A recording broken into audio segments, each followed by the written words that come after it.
Hola a todos y bienvenidos a este nuevo análisis. Hoy vamos a meternos de lleno en un tema que honestamente es fascinante. Es una de esas fuerzas invisibles que, sin darnos cuenta, moldean nuestras decisiones de todos los días y, de paso, la realidad misma de los mercados. Vamos a hablar de nuestra propia mente y de cómo unos pequeños sesgos psicológicos terminan dictando el valor que le damos a las cosas mucho más que cualquier fórmula financiera tradicional. Así que prepárense para cuestionar la forma en que entienden la propiedad, porque, como vamos a ver hoy, ese valor que creemos que tienen nuestras cosas podría ser, en gran medida, una completa ilusión. A ver, piensen en este gran misterio. ¿Por qué nos negamos rotundamente a vender algo que ya es nuestro por un precio que ni de broma pagaríamos para adquirirlo si no lo tuviéramos? Es una paradoja absoluta. Imagínense esto. Alguien les regala un objeto que tiene un valor de mercado de $10. De pronto, alguien se acerca y les ofrece $20 por él, y ustedes se niegan a venderlo. Sin embargo, minutos antes de que fuera suyo, jamás habrían sacado esos $10 de su cartera para comprarlo. Esta contradicción rompe por completo con la lógica económica, y es exactamente lo que vamos a desentrañar. Bueno, para entender cómo caemos en esta trampa, pasemos a revisar esta idea principal. Y aquí es donde entra el protagonista de hoy, el famosísimo efecto dotación. Ojo aquí. Esta aparente irracionalidad no es un simple error de cálculo que cometemos al azar. Es un fenómeno profundamente arraigado en nuestra psicología. Básicamente, es la tendencia irracional a negarnos a soltar un derecho o un bien que ya consideramos nuestro, incluso si jamás hubiéramos estado dispuestos a pagar el valor de mercado para adquirirlo originalmente. Y esto es súper revolucionario. La economía clásica siempre asumió que el valor de un bien no debería tener nada que ver con quién es su dueño. Pero el efecto dotación llega y destroza esa suposición clásica por completo. Pero, ¿cómo se ve esto en la vida real? Vamos a ver un ejemplo clásico para ilustrarlo. Imagínense un salón lleno de estudiantes universitarios. En un famosísimo experimento, algunos pioneros de la economía conductual le regalaron una taza de café a la mitad de la clase. Nada fuera de lo común, ¿no? Luego, a estos afortunados nuevos dueños se les preguntó por cuánto dinero venderían su regalo. Acto seguido, a los estudiantes que se quedaron sin taza, o sea, los compradores potenciales, se les preguntó cuánto estarían dispuestos a pagar por una. Los resultados, la verdad, fueron asombrosos. Los que ya tenían la taza pedían un precio de venta muchísimo más alto de lo que los compradores querían pagar.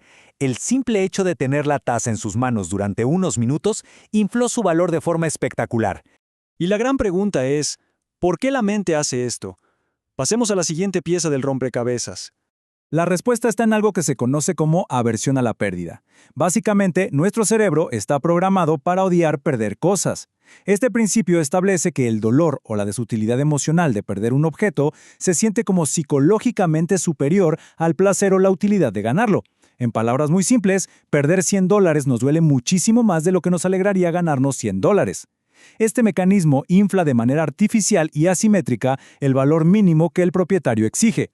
No es que los estudiantes valoraran más la taza por su color o tamaño, es simplemente que el cerebro humano se resiste con todas sus fuerzas al dolor de desprenderse de lo que ya etiquetó como suyo.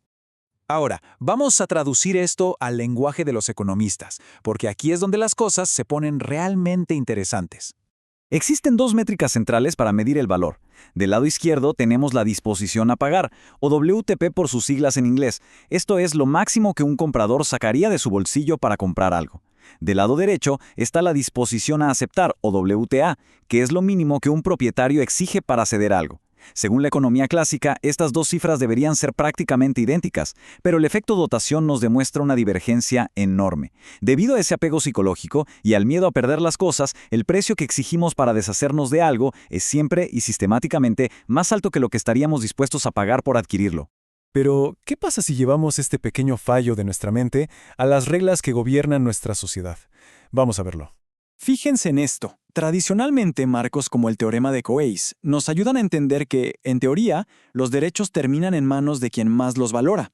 Sin embargo, pensadores como Hayek ya hablaban de la importancia de los derechos de propiedad y de cómo el simple hecho de poseer algo hace que alguien lo valore subjetivamente más que otra persona.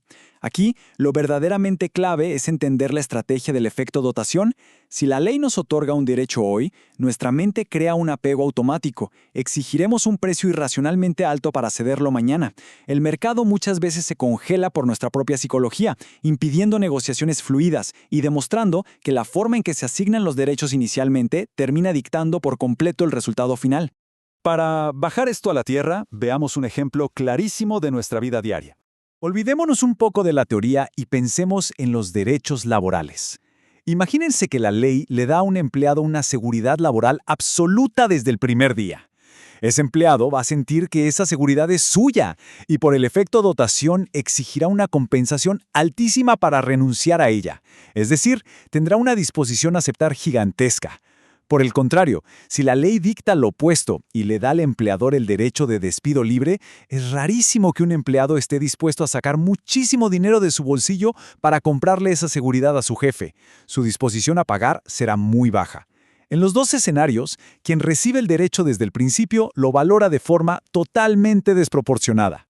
Y esto, como se imaginarán, tiene un peso gigantesco para los legisladores. Pasemos a este punto. Esto nos deja una lección súper importante sobre el diseño de nuestro sistema legal. Proteger un derecho dándole a alguien un poder de veto no es solo un formalismo. La verdad es que agrava el estancamiento en las negociaciones porque magnifica nuestra aversión a la pérdida. Las asignaciones de derechos iniciales no son un simple punto de partida que luego el mercado va a ajustar sin problema. Tienden a quedarse pegadas a su dueño original únicamente por barreras psicológicas. Por lo tanto, entender la estrategia detrás del efecto dotación es indispensable al legislar. Nos enseña que la intervención del Estado para asignar esos primeros derechos es lo que define el panorama a largo plazo, porque nuestra mente se ancla a lo que ya consideramos nuestro. Para cerrar nuestra exploración de hoy, quiero que se queden pensando en esto. Si las asignaciones legales iniciales terminan siendo permanentes, y si nuestra propia cabeza infla el valor de lo que tenemos solo porque se nos otorgó, ¿cuánto de ese valor subjetivo humano es en el fondo un mero espejismo dictado por leyes arbitrarias? Es una pregunta poderosa, ¿no creen? Nos invita a mirar nuestras decisiones, nuestras propiedades y las reglas de nuestra sociedad con unos lentes completamente nuevos y fascinantes. Sigan cuestionando, sigan analizando todo y nos vemos en nuestra próxima edición. ¡Hasta luego!